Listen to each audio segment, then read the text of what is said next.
Muy buenos días, hermanos y hermanas de nuestra amada y querida comunidad de Macarao, Las Adjuntas, Caricuao. Desde los estudios de TV Caricuao estamos transmitiendo hoy este programa muy especial, ya terminando la Semana de la Unidad de los Cristianos, y hemos querido invitar a un hermano muy querido, cristianos de la base, trabajando juntos por el reino de Dios y su justicia en uno de nuestros barrios de la parroquia de Ruiz Pineda, nuestro hermano Juan Chorac. Encantado, Juan, de tenerte aquí con nosotros.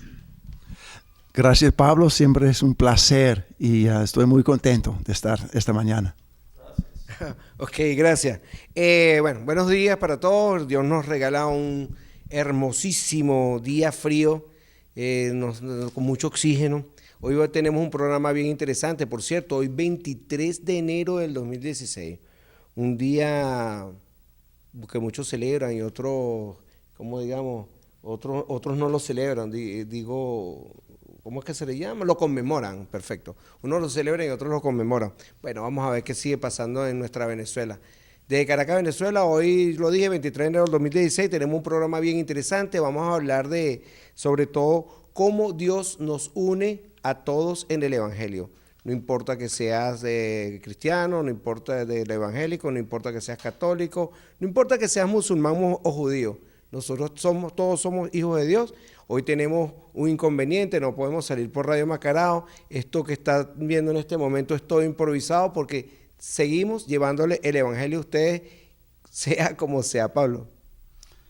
Bueno, como siempre en nuestro programa, y también damos el feliz año a nuestros amados y queridos televidentes de nuestra emisora TV Caricuao, que es el primer programa que salimos al aire en televisión y en las redes sociales, que esperemos que también podamos salir en este programa tan importante y tan interesante, repito, en medio de esta Semana de la Unidad.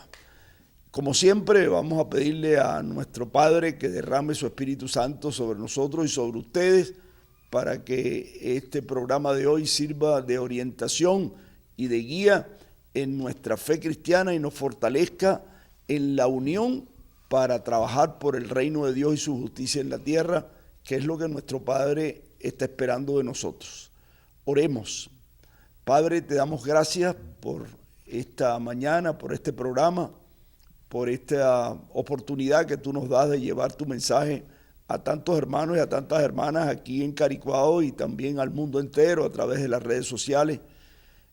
Ayúdanos con tu Espíritu Santo a discernir el Evangelio que vamos a escuchar para que también, como a Jesús, se haga vida en nuestras vidas.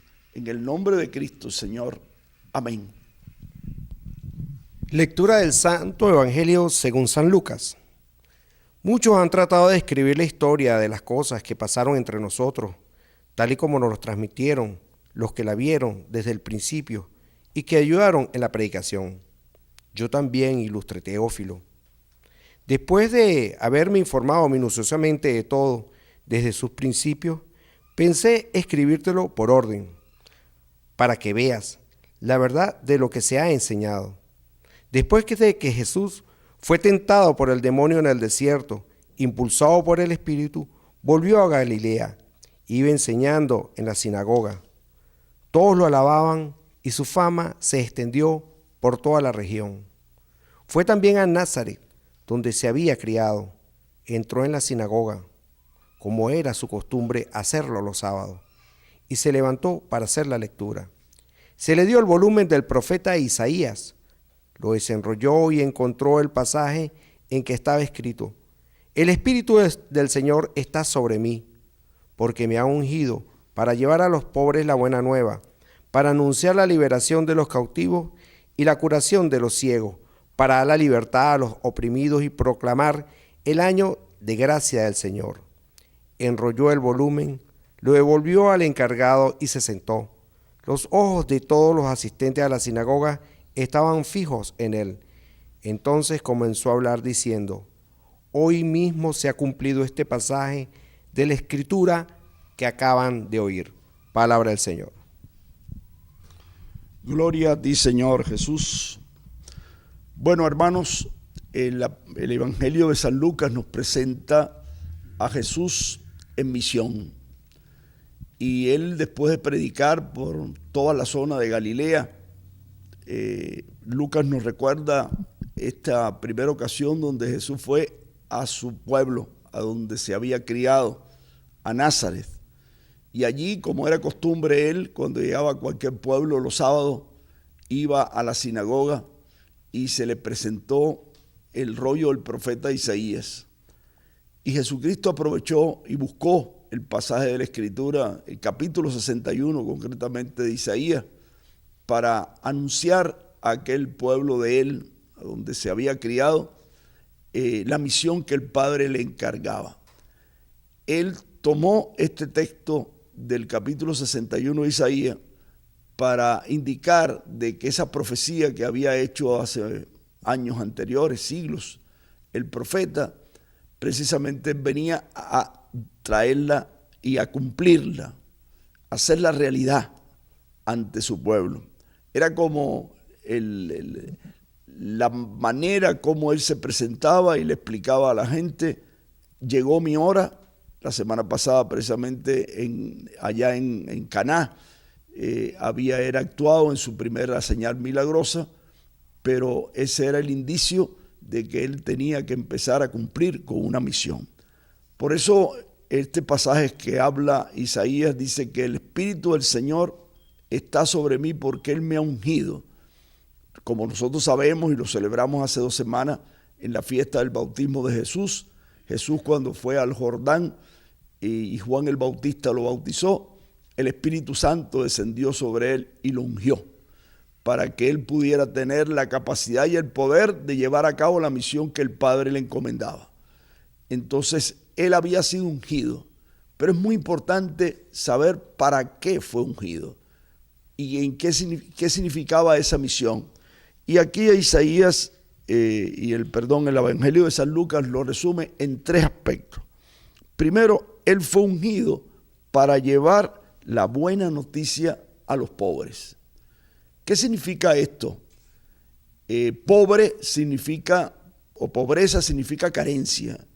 Cualquier carencia que yo tengo, yo soy pobre de eso. Puede ser una carencia de tipo material, puede ser una carencia de tipo afectivo, puede ser una carencia de tipo espiritual.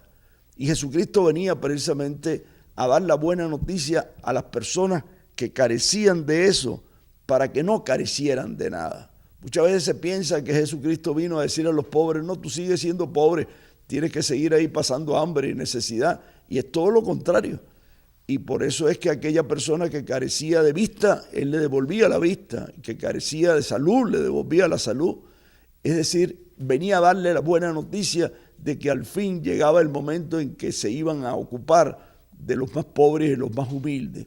Por eso el primer anuncio que Jesucristo venía a hacer era a las personas carentes, repito, no solamente de cuestiones materiales, sino de cualquier tipo de carencia. Un segundo aspecto dice que Él venía a dar la vista a los ciegos. No se trata solamente de vista a los ciegos físicos. Como decía también el profeta Isaías, vino una luz. Mientras el pueblo estaba en tinieblas y en sombra de muerte, vino una luz para iluminarlo. ¿Y qué significa eso? Que muchas veces nosotros tenemos ojos físicos que vemos, pero no vemos los acontecimientos más allá de las cosas que nos pasan. Jesucristo venía a que nosotros recuperáramos la vista espiritual, la capacidad para ver más allá de las cosas físicas. Por eso Él decía en una ocasión: yo he venido para que los ciegos puedan ver, y para los que dicen querer ver, se queden ciegos. Se trata de una visión espiritual más que una visión física, porque Él era la luz que venía a iluminar a los que vivían en tinieblas y en sombra de muerte. Y un tercer aspecto que podríamos nosotros conversar es de dar la libertad a los oprimidos y sacar de la mazmorra a los que están cautivos y esclavos. Me parece que es importante.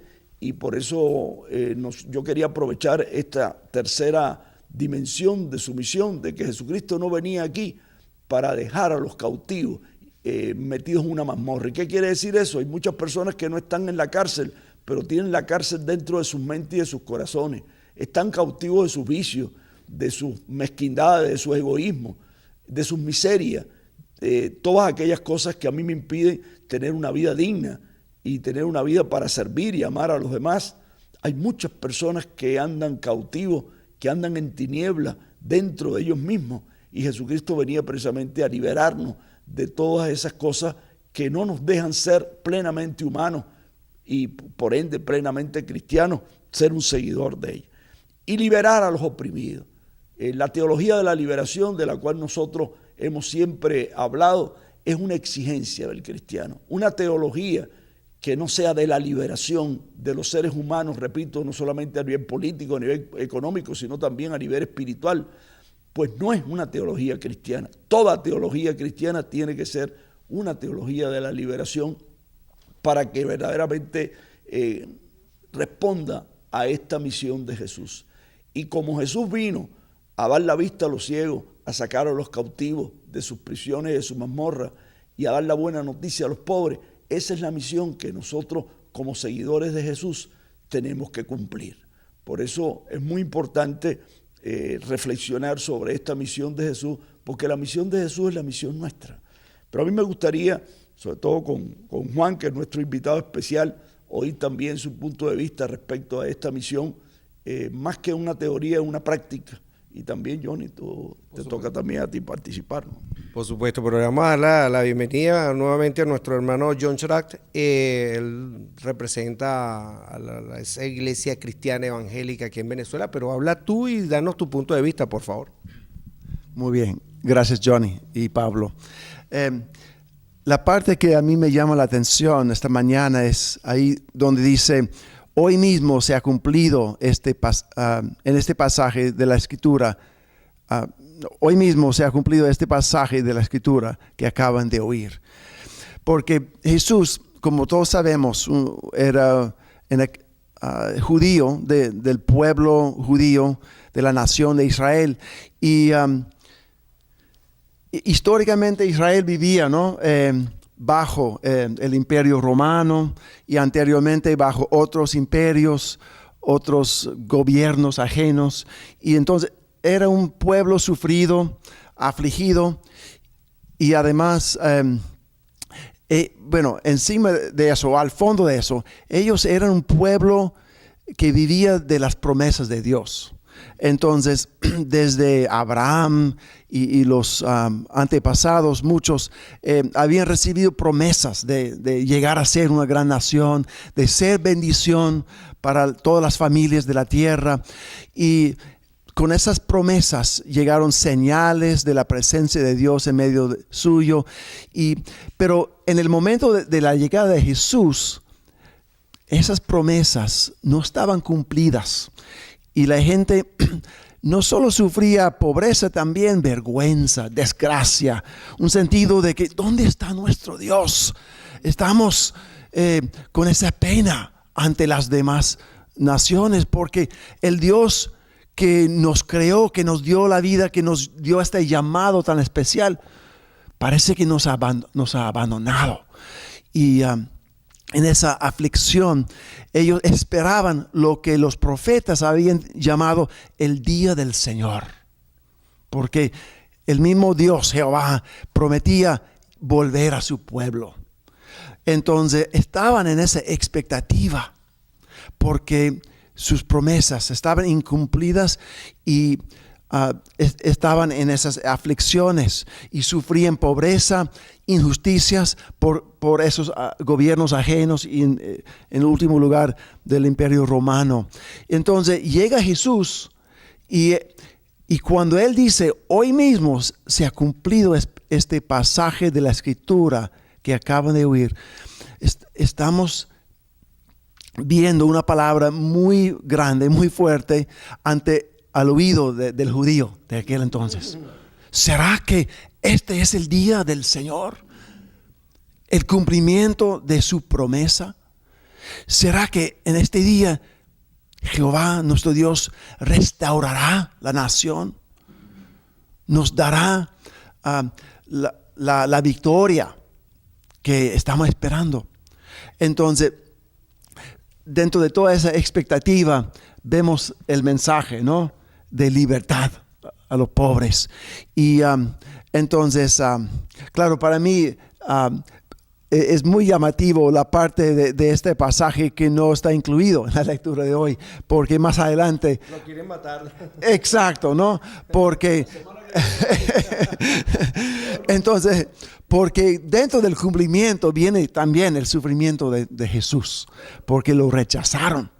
Porque resulta que cumplió la promesa, pero de una forma que el mismo pueblo no pudo aceptar, ¿no? Entonces vamos a llegar a eso más tarde. Pero para hoy estamos viendo la libertad que está implicado en este cumplimiento de la promesa. Amén, gracias John, gracias. Pues sí, porque la otra parte es cuando lo sacaron de la sinagoga, cuando ellos en vez de aceptarlo se horrorizaron, los escribas y los fariseos, y cargaron a Jesucristo para lanzarlo por un despeñadero, pero eso lo vamos a hablar la semana que viene, vamos a hablar sobre eso, ¿no? A mí también me llama muchísimo la atención sobre el Evangelio porque esta parte donde dice, después que Jesús fue tentado por el demonio en el desierto. Cuando el demonio se lleva a Jesucristo para el desierto y lo tienta, bueno, si tienes hambre, come, haz que esas piedras se conviertan en pan, o por lo menos si te postras sobre mí, como le dice el demonio, todos los bienes y todos los tesoros de la tierra se me han dado.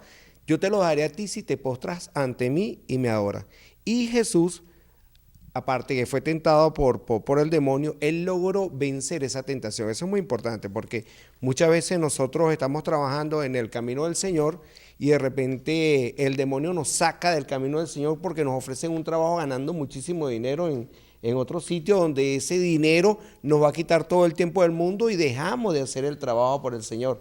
Entonces en ese momento el demonio nos tentó y caemos en la tentación del demonio.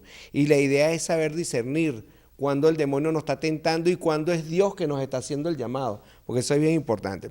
Me llamó también mucho la atención cuando dice que el Espíritu está posado sobre mí. Bueno, eso lo vio él precisamente cuando fue bautizado y dijo, me ha ungido para llevar a los pobres.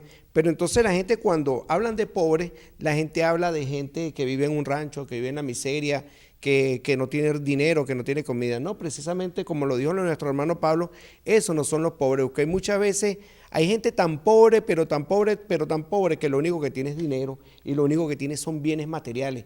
Y entonces él está hablando precisamente de esa pobreza espiritual que tienen mucha gente y que él vino a liberarlo de esa ceguera que tienen. Esa ceguera que tienen, ¿por qué? Bueno, porque hay personas que tienen tantos negocios y tantas propiedades y tantos bienes materiales que están ciegos, no buscan a Dios porque ya se sienten endiosados en sus bienes materiales que tienen, en el dinero que tienen en el banco. Entonces, esas mismas cosas materiales lo tienen totalmente ciego. Cuando te habla de liberarlo, fíjate que hay un pasaje de la Biblia donde te dice, donde el hombre rico le dice, ¿qué tengo que hacer? Bueno, vende todas tus cosas, dáselo a los pobres y sígueme. Le está diciendo al hombre rico, te voy a dar la oportunidad para que te liberes, te vengo a liberar. Y sin embargo el hombre rico dijo, concha, le voy a seguir a Jesucristo. No, mejor déjame con mis bienes y déjame seguir oprimido y déjame seguir cautivo en mi infierno, pero yo no voy a dejar todas estas cosas que me mantienen en la tierra como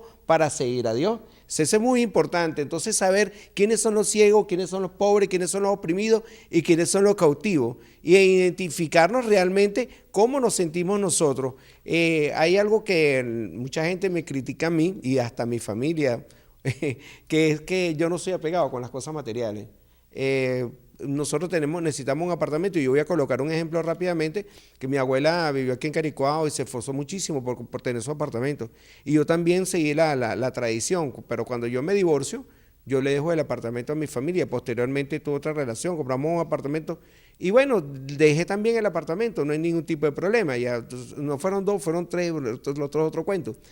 Y hoy en día vivo en el apartamento de mi abuela, que se esforzó durante tanto tiempo, mucha gente quiso que lo vendieran o quedarse viviendo ahí, no hubo ningún problema porque es una cuestión familiar, pero el que está viviendo ahí hoy en día soy yo porque me quedé sin apartamento y el Señor me dio ese apartamento de mí para que yo me fuera a vivir para allá. Pero lo tengo porque lo necesito para vivir. Pero de esta tierra absolutamente no nos vamos a llevar nada. Entonces es preferible disfrutar en el Espíritu de Dios, disfrutar de la madre tierra, disfrutar de la naturaleza y no convertirnos en cautivos y prisioneros de las cosas materiales de este mundo, Pablo. Bueno, efectivamente, yo creo que el oprimido tiende a oprimir. Si yo estoy oprimido, yo tarde o temprano voy a oprimir a los demás. Por eso se trata de una liberación interior, de un cambio interno, profundo. Creo que es importante entender esto y entenderlo como venezolanos y como latinoamericanos y por todas las personas que nos están escuchando. Siempre esperamos, y me alegra mucho que hayas explicado eso, Juan, porque siempre esperamos que venga un Mesías a liberarnos, pero nosotros no queremos cambiar y no queremos involucrarnos y comprometernos con esa liberación. ¿Cómo un pueblo ciego va a poder ser un pueblo grande? ¿Cómo un pueblo lleno de vicios, de corrupción va a ser un pueblo grande? Por eso no se trata de que nos vengan a liberar por fuera. ¿De qué vale que venga aquí un emperador y un dictador si nosotros vamos a seguir igual? Yo creo que allí es lo que ellos no entendían, que la verdadera liberación comienza de la liberación de la mente y del corazón de todo un pueblo y la organización de ese pueblo. Por eso Jesús desde allí salió con un grupo de hombres y de mujeres para que ellos siguieran la obra que Él comenzó. La misión de Cristo, hermano, es la misión de nosotros. Por eso es muy importante que los que queremos seguir a Jesús no sigamos divididos, no sigamos aislados. Es necesario y ha llegado la hora de la unión de los que decimos creer en Jesucristo para que nuestras congregaciones y denominaciones queden en segundo plano y lo más importante sea seguir a Jesús y hacer la misión que Él nos está pidiendo. Si tú estabas ciego y Cristo te dio la luz, tú tienes que organizarte con los que recibieron esa liberación para ayudar a liberar al otro. Esa es la misión de Jesús, esa es la misión nuestra. En la segunda parte del programa de hoy vamos a hablar sobre un tema que lo estamos tratando en esta semana de la unidad de los cristianos y que lo vamos a tratar de una forma más profunda el próximo lunes en nuestra iglesia. Pero yo quisiera traer ese tema de lo que se llama hacia un ecumenismo liberador. Vamos a tratar de explicar lo que eso significa, porque la palabra ecumenismo se ha entendido de diversas maneras y es muy importante que ese ecumenismo no sea para destruir nada, sino para invitarnos a que los cristianos tenemos que unirnos, repito, para cumplir con la misión que Dios nos encarga. Esa es la única razón que nosotros tenemos de ser seguidores de Jesús. Ya ahora en la segunda parte vamos a tocar eso en el editorial y conversamos también sobre eso y otros temas de interés en nuestra Venezuela hoy 23 de enero del 2016. Enseguida estamos con ustedes con TV Caricuao y las redes sociales.